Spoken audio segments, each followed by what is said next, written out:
Re-Zero, Arc 7, Chapter 59b, Flop O'Connell. Miles, treasure your life, Flop.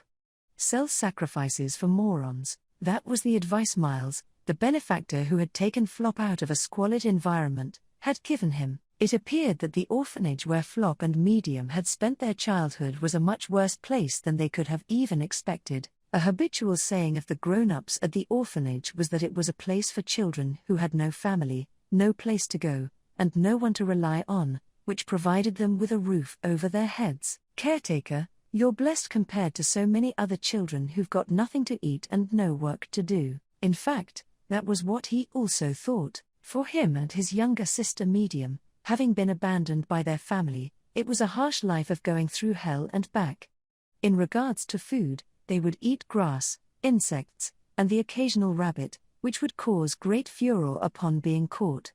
Worst-case scenario, they would have to munch on soil and moss to stave off the hunger. In comparison, life at the orphanage was much better. They were given blankets, albeit thin and tattered ones, meals were provided, albeit consisting of tasteless soup with a piece of bread.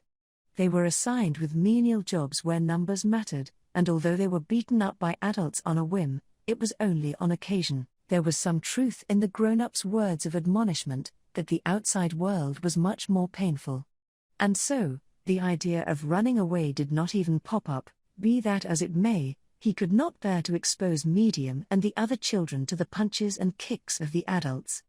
Thus, Flop learned to act as cheerfully as possible to draw the grown-ups' attention. Flop made up his mind that, every day, he would be the one to get the most attention from the adults. Flop's conspicuousness would make the adults soften their attitude toward the other children.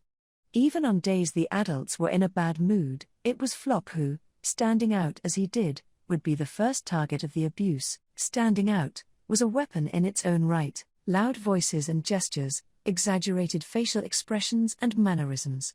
Luckily, it was not difficult to establish a habit of doing these things. It seemed that he had a natural talent for drawing attention. Flop had shifted the focus of their anger from the younger children towards himself, and had gone through terrible hardships that had left him half dead. It was there, on that night in which Medium had comforted Flop's wounds all throughout, that he became convinced. This was the role he had to play in that place, amidst the excruciating pain. That was what Flop told himself. ? Of course not, you dimwit, Flop, ha, ? First time I've shown my face in goodness knows how many years, and looking at it, it's still the same disgusting place, with the same stupid kids doing the same stupid things.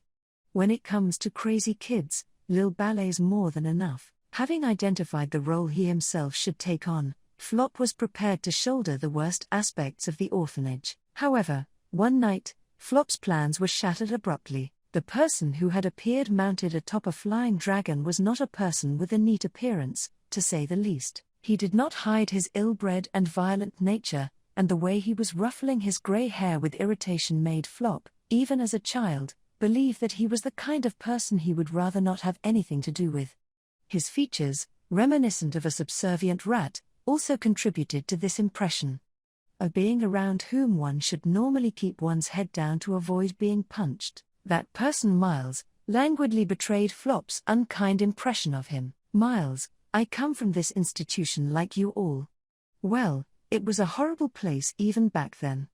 That's why I got the hell outta here and survived by roughing it out. At night, the door to the children's room would be secured with a heavy, metal lock to prevent the kids from sneaking out at a time they were supposed to be sleeping. Having broken the heavy lock quite violently and peeking inside, upon seeing nearly 24 children crammed into a small room, Miles clicked his tongue with great annoyance. He then escorted the children, startled and frightened by the appearance of an unfamiliar adult, out of the room, leaving them with a single word, wait. He headed for the adults' room, and then, Miles, I was straddling the line between life and death day after day, but eventually my fortunes started to pick up. Then, years later, I remembered our house of abominations and found this, rolling the tied-up adults on the floor of the room around, and kicking them in the face while he insulted them as ingrates. Miles smiled vulgarly and spit, saying serves you right. These children must have had a very hard time with the adults. That said, Flop could not help but tilt his head and wonder if he should be going to such extremes. Turning to Flop, Miles raised his thin eyebrows and stated, "Miles, what, you wanna join in as well? Then go ahead and get even." Get even, 100 times over. Flop, "Oh, no, I'm not." "Miles, come on." Miles' fiendish whisper made Flop hesitate in his response, only for Medium to then jump out from behind Flop and proceed to punch the head of a tied-up adult without hesitation, using a branch she had picked up. No, it was not merely Medium. All the children, except for a stunned Flop, became enraged renegades. "You were always hurting us. I hate you, Medium, this is for Big Bro." Stop.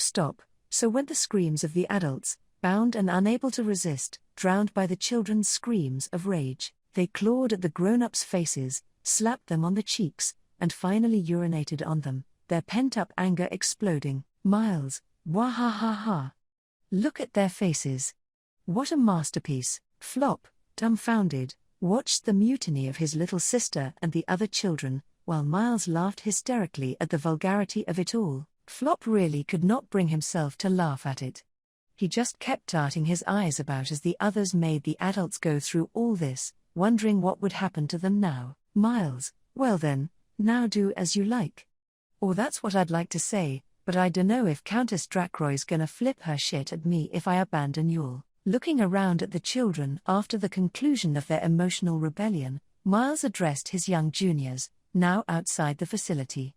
Continuing with "And so, Miles, for now, I'm gonna take you to the Countess. You can do whatever you wanna after that.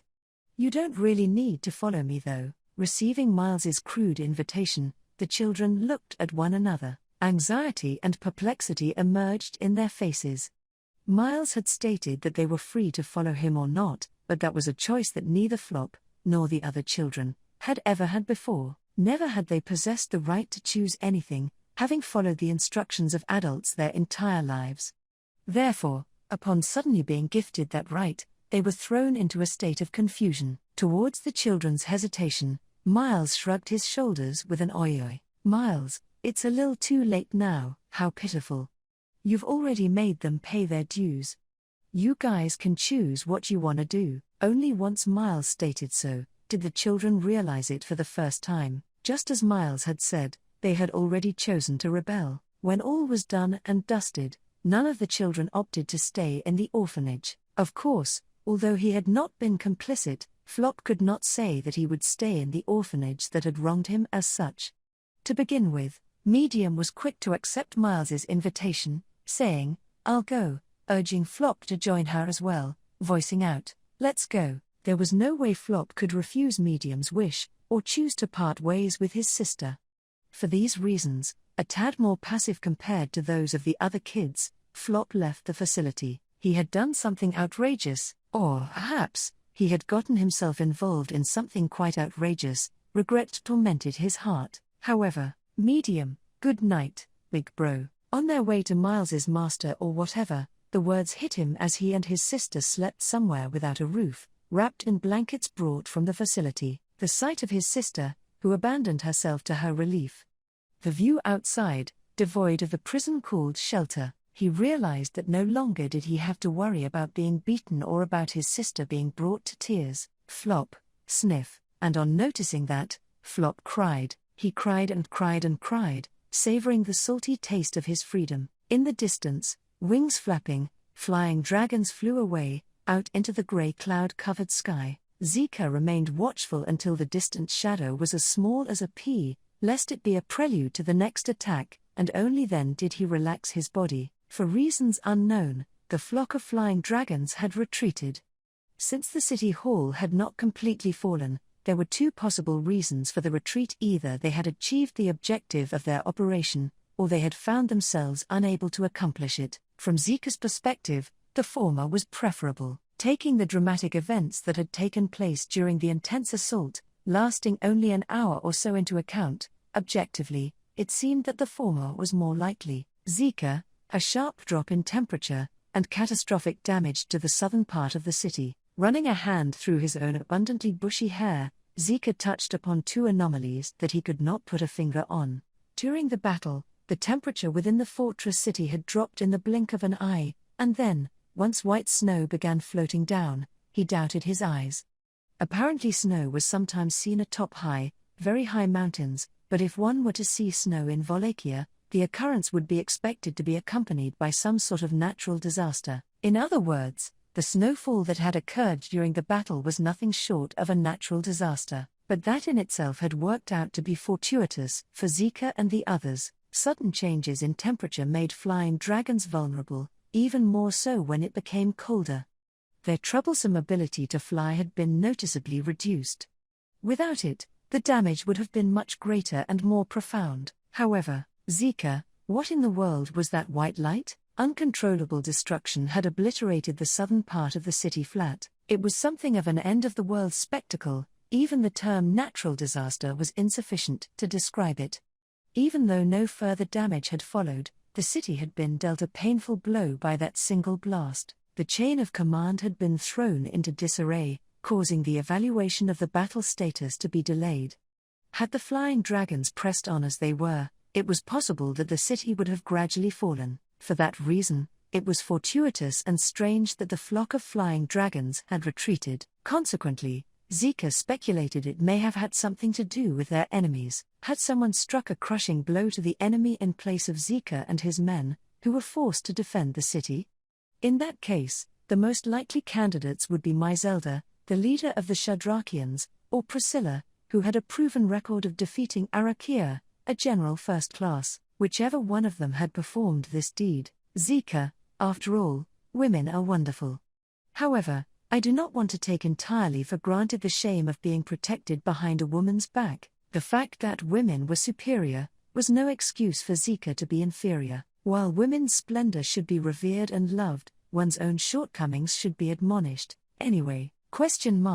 I never thought I'd be exposed to such an onslaught, but I suppose the advanced preparations have paid off. Zika, flying dragons are standard practice for attempting to capture a fortified city. However, it should have been expected that the Flying Dragon General would be sent, rather than the Flying Dragon Squadron. Zika shook his head at the words of his wounded chief of staff, the latter bleeding from his head. The outlook was not good. The preparations for the Flying Dragons included placing most of the offensive weapons on the western wall, in anticipation of an attack originating from the imperial capital, yet the Flying Dragons had assaulted from all directions. After the withdrawal of General First Class Arakia, they had assumed that it would take some time for the next general to be dispatched, but this had been a miscalculation, and given the circumstances, it was not surprising. This was not just a rebellion restricted to one city, but the harbinger of a much larger political upheaval. From the perspective of those schemers in the imperial capital, aware of the situation, it was to be expected that they would put all their efforts into extinguishing the flames of rebellion while they still remained small. They should have considered the possibility of the deployment of another general first class right after. Zika, no, let us reflect on that later. Now that the city walls have been damaged, it will be easier to capture the city, even without flying dragons. Assess the damage. See if the walls can be repaired. ? Put your weapons down right now.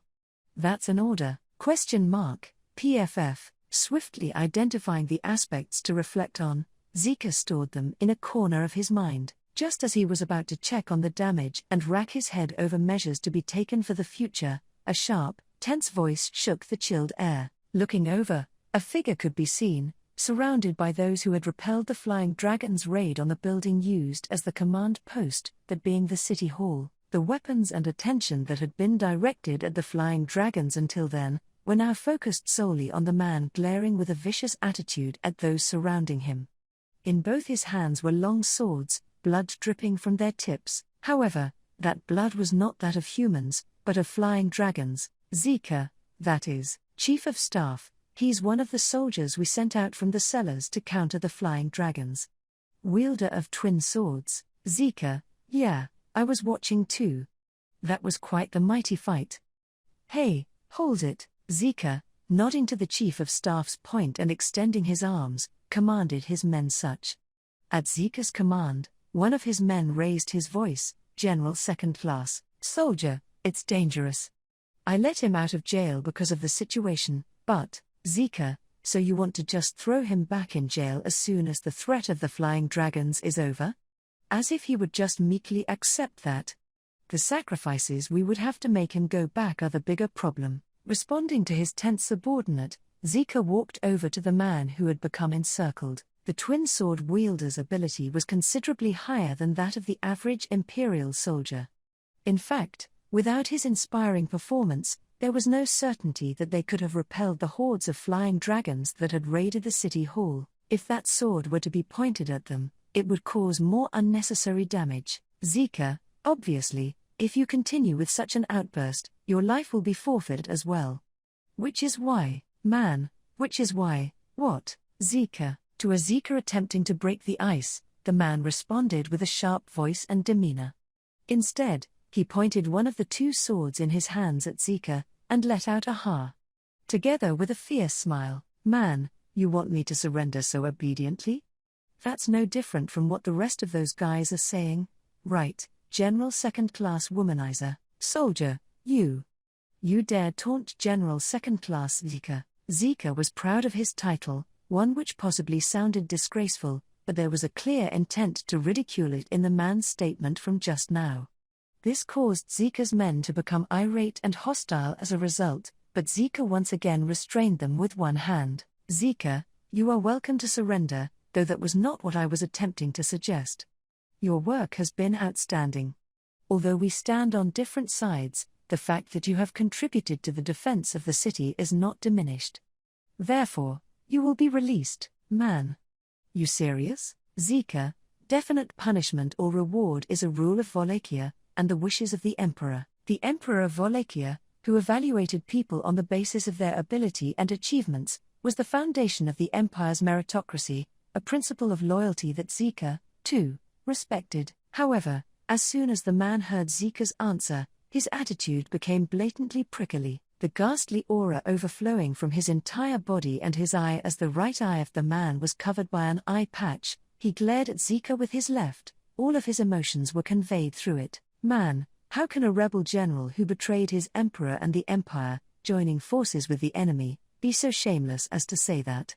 If it were me, I'd be so ashamed of myself that I'd just cut my guts out." Zika, staring fixedly at the man, Zika only held his breath upon being faced with these words, the source of his intense hostility seemingly laying in his loyalty to the empire. This soldier, who had been put in the dungeon, was very likely one of the men who had resisted Vincent's advice to surrender till the very end, as of the latter's conquest of Garrel through his scheme.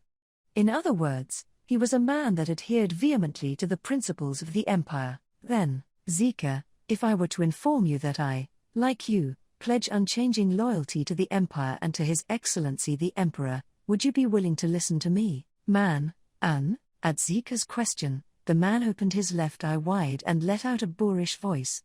He trained his eye on Zika, seemingly unintimidated by the look in his eye, then after a brief pause, he tossed his swords to the floor. The swords clattered upon the ground with a high-pitched sound, and the now unarmed man raised both hands. "Zika, can I take that to mean you are going to listen to me, man? For now, I'll stop rampaging and I can die an honorable death. If I were to really try it though, I could at least chop the treacherous general's head off." Looking around, the man gazed at Zika's subordinates in a provocative fashion. Their alarm was heightened by his gaze, but the man snickered. "Man, but I won't. Though, if this talk you wanna have's a boring one, Zika, I intend for this to be a reasonably interesting conversation. What is your name?" Having lowered his weapon so he could step closer, Zika inquired the man as to his name. For a moment, the man hesitated to answer the question, but as there was no point in deception, scratching his own head, Jamal orally. Private First Class, stated his name and rank. In response to this attitude, Zika also gave deep assent with a nod. "Zika, Jamal, is it? As you may know, I am Zika Osman. Having been conferred with the rank of Imperial General Second Class, I am also known as the Womanizer. Although, Jamal, Zika, I would feel much better if I were to be called the Coward now." That moniker, once considered a shame, now took on special prominence in Zika. Hearing Zika's answer, the man Jamal grimaced with incomprehension. It was evident that Jamal was skilled at arms, but not good at thinking or reasoning. With that as the case, he may lend an ear if one preached righteousness, and there, ? Excuse me, you are the representative of this city, correct? Jamal had surrendered, and the city hall was released from the tension about to burst. Following which, a voice slipped in, as if it had been waiting for the right moment to interrupt. The quiet, soft tone of that voice struck the eardrums in a way that evoked a sense of relief in those who heard it. Nevertheless, the unfamiliar voice made Zika turn around and furrow his curly eyebrows. The owner of the voice had made their appearance on the stairs connecting the top floor of the command center to the lower floor. Raising his hands as to display they held no hostility, a gray-haired man turned to look at him. Gray-haired man, are you General Zika Osman-san? He had not faltered in identifying Zika as the general, among those wearing the same red uniforms. Of course, considering the cloak he was donning, and the rank insignia on his shoulders, to spot Zika as the highest-ranking individual in the room was an easy affair. The problem was, the audacity to point that out, the audacity to show his face at a command post where there had been a battle just moments before, and name a commander they were unfamiliar with. Zika wondered about the affiliation of this unassuming, yet unafraid man. As they were not recognized as being part of the city's inhabitants, it was likely that they had blended with them during the struggle. The best answer, in that case, would be that they were, Zika, a messenger from the imperial capital. Perhaps a messenger for us? Gray-haired man, huh? Oh, no, not at all. It is more complicated for us to explain any more at the moment, but we are not related to the imperial capital or anything like that. Waving his raised hands in denial, the young man hurriedly denied Zika's suspicions. If he were to take his word for it, the young man's position would become all the more incomprehensible. So, in Zika's stead, as he furrowed his brow, Jamal yelled out a bastard, gnashing his teeth. Jamal, first dibs on him. You come in here after me. I'm gonna kick your ass. Gray-haired man, I am very sorry about that. I do not expect that we will be able to have a calm conversation at this point in time. So, if you could just give me permission. Jamal, permission. Permission for what? Gray-haired man, to assist in the treatment of the wounded and in the repair of the city afterwards. To assist with the aftermath of the battle, so to speak. I am certain my companions and I will be able to give a hand in some small way. In response to Jamal tensing his cheeks, the young man sighed, speaking although his own face, somewhat tired and somewhat exasperated, relaxed slightly, and, grey-haired man, since we have already started, approval would be retroactive if only partially. Zika. I appreciate the offer itself, but it is, ? It's nothing so complicated, Zika. There's no lie in what the man said. Before Zika could ask a litany of questions, a dignified voice that he could not help but listen to attentively interrupted him. The sound of a cane on the floor echoed sharply, and a shadow approaching the stairs lined up with the young man. It was Mizelda, her valiant figure bathed in blood, which increased her ferocious beauty. From the looks of it, the entirety of the blood that stained her beautiful body appeared to have been spilled by someone else, as there seemed to be no noticeable external injuries other than her leg, which had been injured previously. Zika was relieved to see her back in one piece. Having returned, Mizelda clapped the young man on his thin shoulder like she was familiar with him. Mizelda, this one's companions have already started their work. I assure you, Zika, Miss Mizelda, I am so glad you are safe.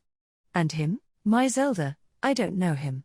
He's not our enemy, he's just a guy with a handsome face, so I let him through. Zika, Miss Mizelda. Mizelda's aesthetic sense was somewhat different from Zika's, but she was certainly correct in saying that the young man's features were pleasing, beautifully arranged. The atmosphere he let off was somewhat neutral, but there was a strangely strong sense of purpose in his eyes. That he was not a bad person, was what Zika believed. But, he also had a gut feeling. Zika, I do not believe that there would be anyone willing to help with this situation and not want something in return. Who are you? Grey-haired man, as I said before, the situation is a complicated one to explain. However, I do not intend to be hostile towards you. There are people who we are looking for, just that. Zika, looking for people. Towards Zika, repeating his words, the young man nodded, followed with a yes. Then, he removed the green hat he was wearing and placed it on his chest as he bowed, a polite gesture that displayed respect, but not in the way someone from the Empire would do such deed. Grey-haired man, my name is Otto Suwin. I am looking for my friend, as well as my friend's younger sister. Thus, with eyes like those of a cunning hyena, he stated his purpose. Miles's mistress, Serena Drakroy, was a high countess and a woman of fierce character. As a young woman she had fought hard against the upper echelons of the Empire's aristocracy, and, in accordance with the code of blood and iron that was the embodiment of the Empire, placed great emphasis on meritocracy, favoring the talented. On the other hand, she also possessed integrity that did not allow the strong to humiliate the weak as they pleased. For that reason, the children brought home by Miles were not mistreated. Serena, I've heard about it. Miles, who avoids trouble, has even brought you to this house. He must have taken pity on your situation. You're free to do as you please in my territory. Serena smiled broadly, as she welcomed Flop and the other children. Flop was overwhelmed by the intimidating feeling of being in front of an entity more massive than him in height, which made him want to grovel in his childish heart, also, by the interior of the house, as he had never seen anything so ornate and spacious before. Miles, people who've got the leeway, such as the Countess, ain't got a reason to go out of their way to bully those below them. After all, the adults who beat children were beaten by adults when they were children as well. Miles responded as such with his usual coarseness to Flop and the children, who had been bathed in hot water, devoured a belly-filling meal, and changed into clean, good-smelling clothes. Unlike Medium and the others, whose eyes were turned towards a world where everything they saw and touched was fresh and new, Flop was impressed by a world and way of thinking he was unfamiliar with. In particular, he was greatly influenced by the philosophies that Miles spoke of so casually. Without Miles, Flop would never have known that there were ways of seeing and understanding things that he had never known existed in the world. Above all, oh, we're the same, aren't we? Did Big Bro Miles pick you up too? Flop, following the back of his sister who had been given freedom to run around the mansion, stopped at a beautiful garden in the vast grounds. At a time in which he was overwhelmed by the sight of large flowers in full bloom, an oh-so-soft voice called out to his back. Albeit he was startled, looking around for the source of the voice, he could not find the other person in the garden. As Flop tilted his head at this, over here. Sorry about that, I'm down here, Flop, whoa, oof, what a fool. As a head suddenly appeared right in front of him, poking out from just beyond the fence against which he had been leaning to peek into the garden, Flop involuntarily fell backward. Flop blinked as he was laughed at for falling on his rear. The person who laughed at Flop's fall was an older boy, though he still looked somewhat young. He was around 12 or 13 years old, with a charming face and brown hair. Flop, you're laughing quite a lot, aren't you, boy? Oh, sorry. But that just now was something worth seeing. I'd help you up, but I can't move right now. Flop, can't move, you say, standing up, and then patting off his backside, Flop walked around the fence towards the youth. Doing so, he happened upon the boy, sitting cross-legged on the ground with a round mass in his lap. Upon seeing that, Flop opened his eyes wider in wonder. Flop, is that an egg? Boy, yes, it's a big egg, right? It's actually the egg of a flying dragon. Flop, what are you going to do with the egg of a flying dragon? Boy, I'm going to hatch it, of course. The size of the white egg required the boy to hold it with both arms, and as such, he held it close to his body as he gave Flop a broad smile. That was the first encounter between the sibling pair of Flop and Medium O'Connell, and Balaroy Tameglif, the man who would become their sworn brother for the rest of their lives. It could be said that they had gained more than just knowledge on the threat of the flying dragons, the threat of their claws and fangs, the breadth of strategies they could employ with their wings, the ferociousness with which they did not hesitate to harm their enemies. All those were more than keenly felt by the sight of the destroyed city, and of those who had been attacked, respectively. Frankly, it was difficult to understand how anyone could think that such a dangerous creature could be tamed and used so effectively. It seemed like an irreconcilable adversary, one that was just as dangerous as the giant serpent they had encountered in the jungle. However, Rem quietly squinted at the sight outside her window, watching the assortment present in the landscape. In the garden of the mansion, a flying dragon was resting its wings, and a soldier was feeding it. The flying dragon, counter to the idea of it being supposedly terrifying and ferocious, had a soft look in its eyes and emanated a sweet tone, as it was fed by said soldier. From Rem's perspective, having been told that flying dragons were ferocious and vicious, on top of having witnessed their danger firsthand, the appearance of a flying dragon being so friendly towards people was surprising. She had been told by a girl who was apparently very familiar with dragons that they, proud as they were not fond of people. One would not blame them for thinking otherwise. You seem to be quite gloomy. Suddenly, as Rem gazed at the garden, she heard a voice behind her. However, Rem was not surprised. She was aware that someone was making their way, as the other party made footsteps in their approach. However, hearing the voice of a stranger, and feeling somewhat tensed given the place she was in, Rem, I don't know if I'm being gloomy, but I do have some thoughts. It's not a place I wanted to go to, but I was brought here anyway. You are more straightforward than I expected. What a pleasant person, Rem, you would be, in the room to which she had been assigned, in a building where even the rooms given to prisoners of war were opulent. Rem asked the identity of the old man who had made his appearance, all while the chair she was on, too luxurious to be comfortable, creaked. He was an old man with white hair, a white moustache, and eyes as thin as a thread. His attire was far from that of a warrior, and one could only assume that he was a person of high ranking. His behavior and age, as well as the fact that the soldiers guarding Rem straightened their postures and bowed their heads, all suggested that he was in a particularly high position. At Rem's unreserved stare, the old man gave a light wave of his hand, gesturing for the soldiers on guard to leave the room. The soldiers immediately obeyed, and bowing, they left the room. And so, once the old man was alone with Rem in the room, with his hand he indicated the seat opposite the one in which Rem was sitting, and, "Old man, may I sit down?" "Rem, go ahead." The old man took his seat right in front of Rem in a lax manner, the latter having assented with a nod. Facing Rem directly, he stroked his chin with his finger, and spoke. "Old man, have you heard anything from her about me?" "Rem, no, nothing. I've heard nothing but heal him and rest, and if you try anything funny, I'll kill you." Ruminating on the instructions of the master of the house Madeline, who would not listen to her, Rem shook her head. Rem was under house arrest, guards posted on her.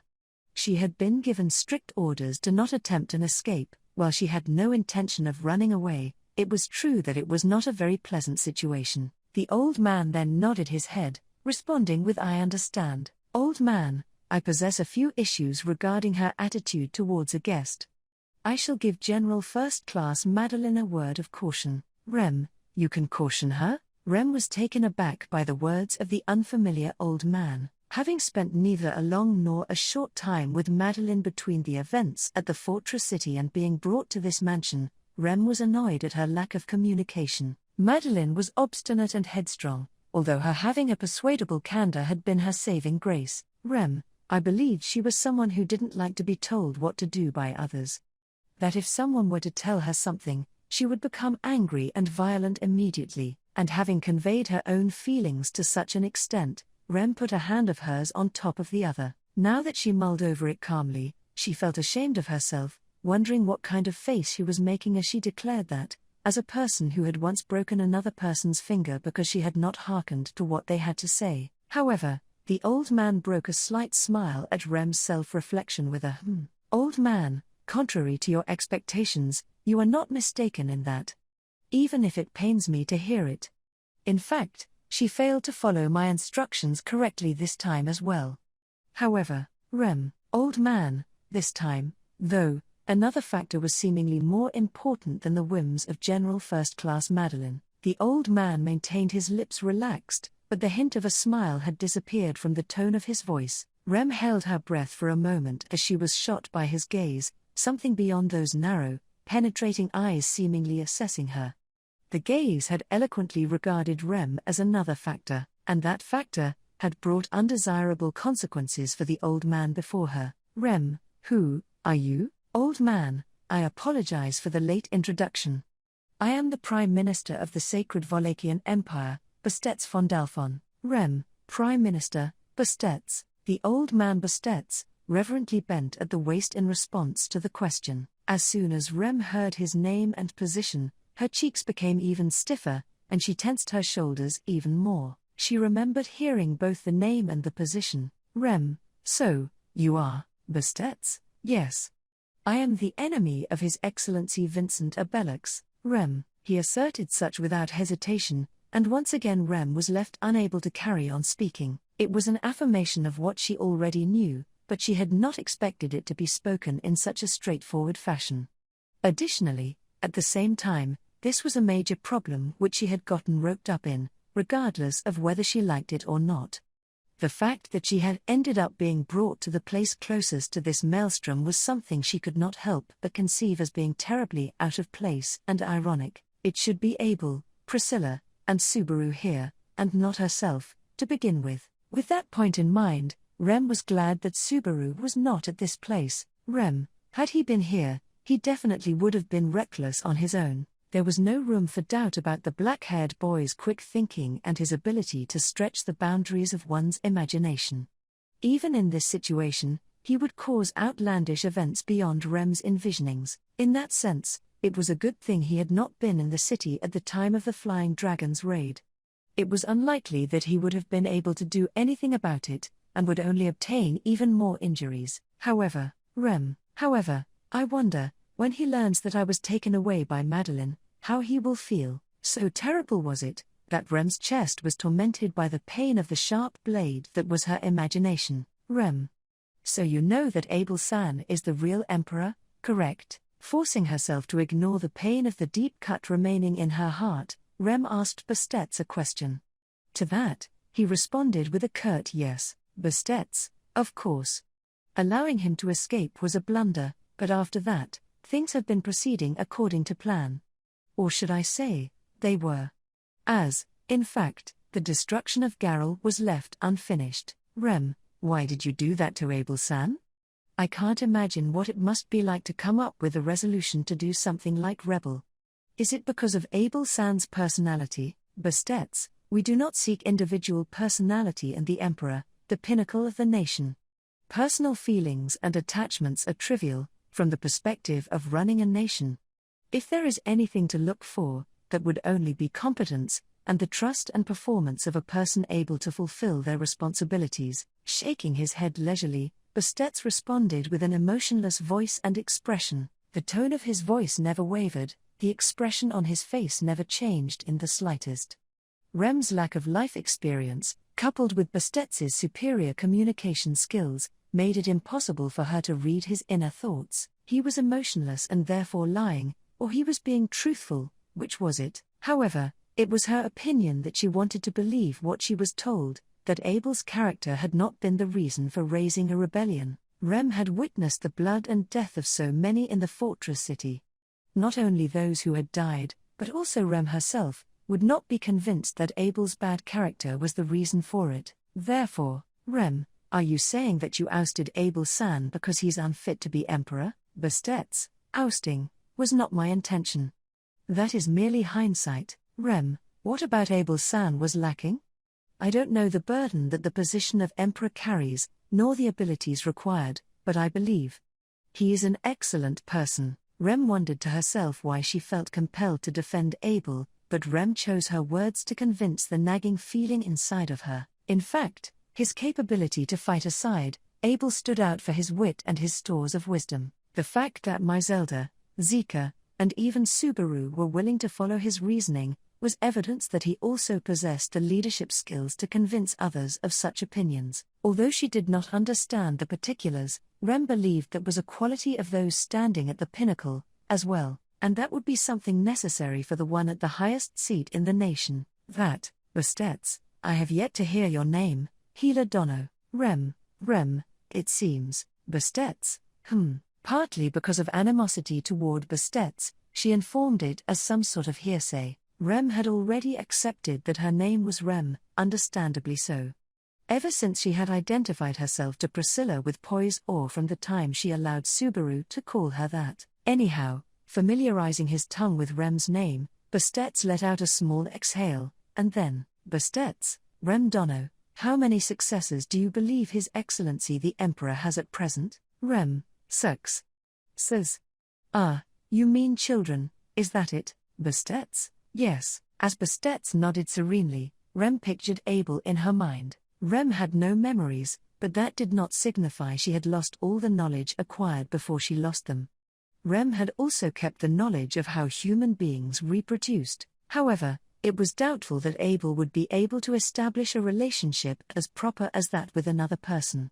In the first place, Rem could not imagine a woman who would be able to stand on the same level as Abel. Rem, I can't imagine it. I guess there aren't any, Bastets. You understand very well. You are correct, none exist, Rem. Oh, of course it's like that. Though I guess that's doing Abel-san a discourtesy. Rem was about to continue, only for her to interrupt her words there. Not that Bastets had stated anything towards Rem, nor that she had been told to be silent. It was, however, that the narrowed eyes of the silent old man opened slightly. His expression, eyes visible behind it, came right up close to Rem's face. Rem's voice was silenced by an aura so ghastly that it was unfathomable. Quietly, Bastets placed his hand on the table between them. Silently overflowing from his entire body was unimaginable, intense rage. Bastets, there are no successors, you see. Therein lies the problem, Rem. Bastets, the empire must be strong. Otherwise, this nation will. As Rem before him let out a hoarse breath, Bastets cut off her speech, opened his fist placed atop the table, and exhaled. Then, once again hiding his eyes behind his eyelids, the old man looked at Rem. Bastets, I beg your pardon.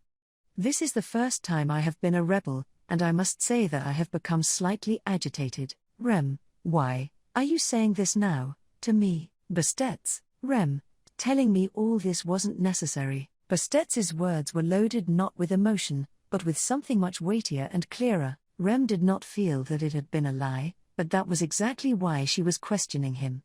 Why had he allowed Rem to hear such things? Rem did not consider herself to be in such an important position, and in fact, she certainly was not in one. There were times when Rem happened to be in a position close to Abel and Priscilla, but that was merely because of how things had come to pass, not because Rem was special. Rem, so why? Bastets, you are a healer, and belong to the Oni race. I would like to bring you in if possible. You are a precious existence, Rem, albeit not a lie. That answer was not entirely true. However, Bastets seemed to have resolved not to dedicate any more time to Rem, who was in search of further answers. Slowly, the old man rose from the chair in which he had been sitting. Bastets, I would like to converse with you a little longer, but a man like me has things he must do. Excuse me for inconveniencing you for a while now, but I will offer to make things as accommodating as possible for those in the mansion, so please, be at ease. Rem, Bastets-san, what are you, in regards to Madeline-san? Bastets, calling me a collaborator would be most appropriate. Of course, there is the impression that, in her point of view, she is utilizing a wise human being. This mansion is also my mansion. Unexpectedly shrugging his burly shoulders, Bastets answered that, which prompted Rem to look around the room and towards the garden. Since Madeline spent her time there as if she owned the place, one would assume that it was her mansion, but it seemed that even that turned out to be wrong. However, the elegance of the building and its interiors convinced Rem, but I don't think I can spend my time lounging around, nor do I want to. Bastets, a candid manner of speech, quite delightful. So, once again, good health to you, Rem Dono. Donning a minute smile, Bastets once again bent at the waist and left the room. She considered attempting to stop him, but unable to find the right words to say, and judging herself to perhaps be unable to stop him, Rem went without saying anything. Replacing Bastets, who had left the room, the guards who had been sent outside returned, their stern stares directed at her. Rem once again looked out. The flying dragon had just finished its meal, and was now slowly flapping its wings to take to the skies, on its back the man who had fed it. Rem, though it was a ferocious, fearsome flying dragon, to be carried atop its back in flight was exhilarating. She had not had the leisure to enjoy it given the circumstances, of course, They had been transported from Garrel to their destination in less than a day, making her wonder just what had their journey so far been. While Rem treated the wounded Flop, Madeline had brought them here. Rem, the imperial capital, Rupgana, the city where Abel aspired to reclaim his throne, after having been ousted from it. With the Crystal Palace at the heart of the city in the distance, Rem was being held captive. Touching the unopenable window, and ascertaining the feel of the glass on her fingertips, she had a sudden thought. Rem, him, would pain run through his heart when he learned Rem was gone? A pain in his heart, just like Rem's own, which felt like a blade piercing deep into her heart. From where these sort of thoughts in her mind originated, Rem did not know. Flop slowly opened his eyes, and saw the ceiling of an unfamiliar room. Flop, he spent a moment organizing his thoughts, quickly observing his surroundings to assess the situation. It was his habit as a peddler who often camped out in the wild. Of course, his sister, who possessed a sense of intuition sharper than his, would be in charge of staying vigilant, but that was no reason for him to slacken. It was possible that his poor reactions could make the difference between life and death. So, getting out of bed as quickly as possible was a skill that he had learned as a matter of course in order to survive. Flop, this place. Ugh! The moment he tried to look around while being careful, he raised a scream as his chest spasmed from a terrible pain. If this were outside in the middle of the night, he would have been very foolish to let beasts know of his whereabouts. Nevertheless, what had already been done, had been done. So that he would recover, with labored breaths, Flop attempted to upright himself, and, Flop, what the? I can't move at all. Not only was he unable to put strength into his arms, but the soft bed sucked his weight in. His whole body sank softly, yet if he were told that it was acting as more of a cage than a bed, he would have believed it. Nevertheless, he squirmed and struggled in a desperate attempt to somehow make it out. Flop, this is really tough, ? You're quite the strange person, Flop. What? Who's there? Behind Flop as he struggled with the bed, a high-pitched voice was heard, hence he tried to turn around. But his efforts were in vain, his impaired body would not even turn around properly. As Flop struggled like a fish on land, a deep sigh was heard. ? It is I, the dragon. Your wounds are in the process of healing, so stop getting worked up for nothing. The other party stepping towards the bedside as they spoke, Flop exhaled faintly. A girl with sky-blue hair, golden eyes, and 2 black horns on her head. Madeline. An imperial general first class who had attacked the fortress city, the existence known as the Flying Dragon General, and, from what Flop last remembered, Flop, if I remember correctly, your claws ripped into me and it hurt quite a lot. Madeline, correct. This dragon's claws tore the life out of you. That girl healed you, Flop, that girl. Oh right. Averting her gaze, Madeline muttered that with an uncomfortable expression on her face. Her words brought a visage to Flop's mind, causing him to comprehend the event that had befallen him. At the same time he remembered that, in his fading consciousness, he had asked Rem to do something horrible. Flop, Miss Madeline, is that correct? I've got to ask, what happened to Garrel? That city went through an awfully large explosion, plus an attack by your friends. Madeline, Flop, so, seeing as I barely escaped with my life, I think Mrs. and I survived. But that result's the second worst one in my opinion. Of course, the worst outcome would have been the one in which Mrs. and I both died. Holding up a finger, Flop kept talking and directed this question at Madeline. Madeline maintained her uncomfortable expression as she looked sideways at his finger. Thinking this was a sign this was leading down a reluctant topic for her, Flop pressed on. Flop, I don't know, Miss Madeline. Your face makes it look like you're unhappy or sulking. My little sister used to fidget like that too when sulking. The fact that she doesn't look low-key at all when doing so, given her body's so big, is cute, but I guess you're like that as well? Madeline, Faye, Flop, yes. What is it? Madeline, the city's safe. I wasn't able to destroy it completely. Is that what you want? Displaying her sharp fangs, Madeline roared back at Flop's words. Flop breathed a long sigh of relief, feeling the illusion of a furious breath of air run over his body. Safe, was not a very appropriate answer considering what Flop remembered of Garrel's state, but Madeline did state she was unable to destroy the city. If that was the case, then, Flop, Mrs. used my life well, didn't she? Flop thought back on his deed right before he lost consciousness, when his awareness was vague, his ears filled with a ringing sound. Madeline had been so greatly upset by the sight of Flop bleeding and on the verge of losing his life, that he had caught sight of it in the corner of his eye. She seemed to have been questioning Flop about something, as if clinging onto it, so the thought that his life could be made useful had come to him. An agreement could be made, where, in exchange for saving Flop's life, Madeline could be granted the answer that she desired, meaning that the possibility of Garrel escaping its predicament did exist. That the pacifist Rem would be capable of making such a cold-hearted decision was unthinkable to him.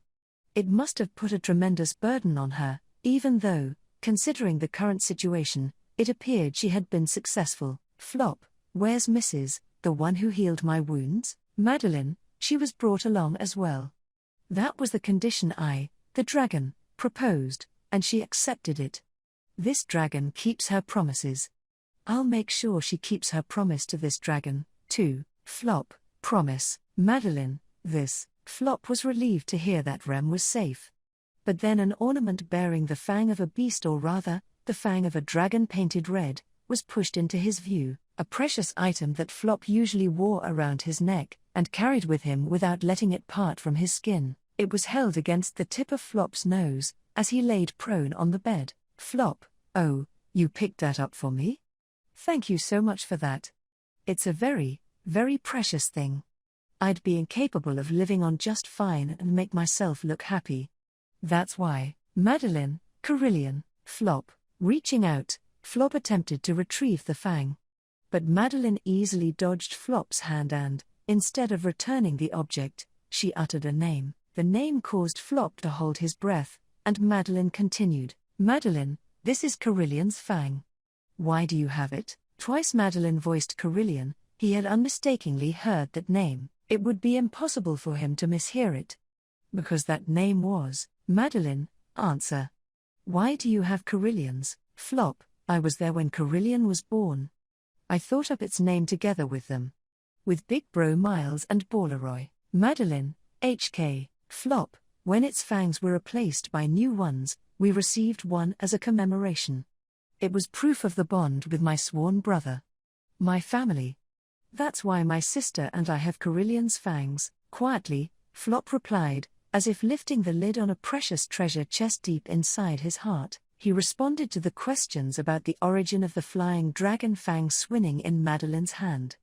Their precious family members, their benefactor and their sworn brother, a memento of two people no longer in the world. Upon hearing the answer, Madeline was rendered speechless, her lips quivering and her eyes widened. Based on her reaction, and on the fact that she was familiar with Carillion's name, Flop also made some assumptions, and, prefacing with May I, Flop, where did you get Carillion's name? You even recognized its fangs at a single glance. I don't think that the relationship you had was a fleeting one. Besides, you, Madeline, HK, Flop, you're the girl who took Balaroy's place as ninth. Perhaps you'd known Balaroy and Carillion for some time. Her reaction expressed her pain. Hounding the young-looking Madeline like this made his chest hurt. However, Flop's chest had once suffered a pain more intense compared to that of seeing Madeline in pain, and because of that very same topic. Nothing in the world was more devastating than the face of his sobbing sister, for him, so he did not hesitate in cornering Madeline, to get to the bottom of what laid within her heart. Balaroy to Meglif, one of the 9 divine generals of the Volakian Empire, a sworn brother to Flop and Medium, a rebel who had lost his life in a revolt against the Emperor. A kind and beloved man, who deeply loved his dear dragon Carillion and his benefactor Miles. What was the relationship between him and Madeline? And, Flop, why did you become a divine general? Madeline, for revenge. There was a beat of hesitation before she gave her answer, but the words that came out were transparent. Madeline, lips quivered and her eyes widened, slowly changed her expression as her golden eyes were filled by the fury that had wrought the distortion of her face a radiant rage. The violent rage of the little girl accompanied by dragons, scorched Flop's entire body as he lay down on the bed. Madeline's rage was of such violence as to make him hallucinate that. Madeline revealed that she had taken up the position of Divine General to seek revenge. The word revenge was something Flop also had thoughts about. For Flop, it was his life's goal. However, his target for revenge was not a single person, but rather the world. Revenge against the world itself, a world in which people were forced to make decisions against their will. The anger in Madeline's eyes, however, was wholly different. As for the violent emotion that burned in her golden eyes, he knew who it should be directed at. Flop, for whose sake do you want to exact revenge? Madeline, for Balaroy, revenge for the man who was to be this dragon's mate. Flop, Madeline, I, the dragon, will never forgive the one who killed this dragon's darling. For that reason, she would exact revenge for Balaroy's death. Madeline's small frame overflowed with rage as she replied. Flop did not know how Balaroy and Madeline had met, what experiences they had gone through, or what form their bond had taken. However, he did understand that Madeline lamented and mourned his death from the bottom of her heart, and so, therefore, that was why. Flop, who is Balaroy's killer? How can your revenge be fulfilled? Had it been Medium the one present here, she would certainly have embraced Madeline outright. Had it been Medium, who had shed a waterfall of tears and wailed loudly at the deaths of Balaroy and Miles, she would certainly have taught Madeline how to cry. Someone dear to her had been killed. And at that face, Madeline was furious. She did not know how to grieve. As a being of tremendous power with black horns, a being to whom flying dragons obeyed, she could only think of a single way to grieve. Rage, and it was the same with Flop, who had forgotten how to cry, and so, Madeline, the one who caused Balaroy's death was. Flop's question was answered by Madeline, as she squeezed her small hands. Having been dispossessed of a place to pour her love in, and keeping it within her petite body, Madeline allowed the embers of her anger to burn in place of shedding tears, resolving to exact vengeance. Flop, and Flop, upon hearing that name woven by Madeline's mouth, closed his eyes. He closed his eyes, kept his silence. For once, he forgot the ache of the still healing wound which Madeline had torn into his chest, and surrendered himself to the darkness behind his eyelids. On closing his eyes, he could still recall the faces of those dear to him. Miles, you and Medium ain't thinking straight.